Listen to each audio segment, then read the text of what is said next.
sabe? Eu gosto sempre de pensar na intenção positiva das pessoas, sabe? Por mais que de repente tenha nos prejudicado de certa forma, né? Mas só nos prejudicou porque a gente também quis acreditar. A gente não era obrigado a acreditar, né? Mas eu gosto de pensar na intenção positiva. Então eu penso, quando eles falam isso, eles não falam porque eles querem nos detonar, acabar com a gente, né? Pelo menos pensando assim na grande maioria das pessoas, né? Vai ter aquele que vai querer detonar sim, tá tudo bem.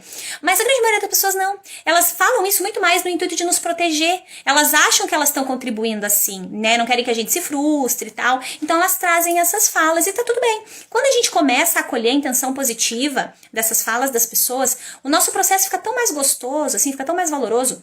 Quando eu comecei aqui os meus atendimentos, eu determinei naquela época, quando eu comecei, que eu ia cobrar R$100 por sessão. Só que acontece que naquela época aqui, ninguém cobrava esse valor.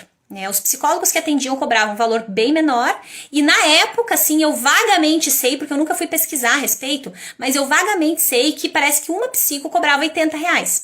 Então, tipo, ela era que cobrava mais. Mas eu tinha plena ciência que o mínimo que eu podia cobrar pelo serviço que eu ia entregar, porque eu realmente me dedico bastante pra eles, era R$100. E aí eu decidi e não tirei mais da cabeça. Mas aí eu ouvi algumas falas do tipo, não duvido de forma alguma da qualidade do teu trabalho, mas será que você já começar, onde ninguém te conhece, já cobrando mais, será que não vai afastar as pessoas?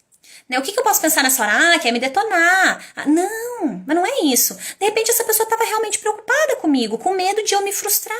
Porque de repente eu vou começar cobrando mais, não vou ter paciente, de repente essa era a ideia da pessoa e o medo dela. Então ela fala isso no quê? No intuito de me auxiliar, de me proteger. A parte boa é quando a gente de verdade decide ser surdo, assim.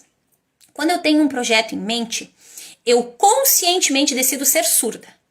Surda mesmo, assim. Eu não escuto nada que vá contra aquilo que eu quero conquistar. Isso realmente me impulsiona muito. Você não precisa fazer isso se não faz sentido pra você. Mas quando a gente decide ouvir todas as opiniões, a gente acaba fraquejando muito, assim, né? A gente fica pendendo pra lá e pra cá.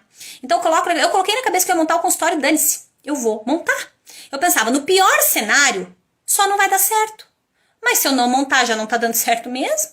Então, bora lá, vamos fazer o melhor que a gente pode com os recursos que a gente tem.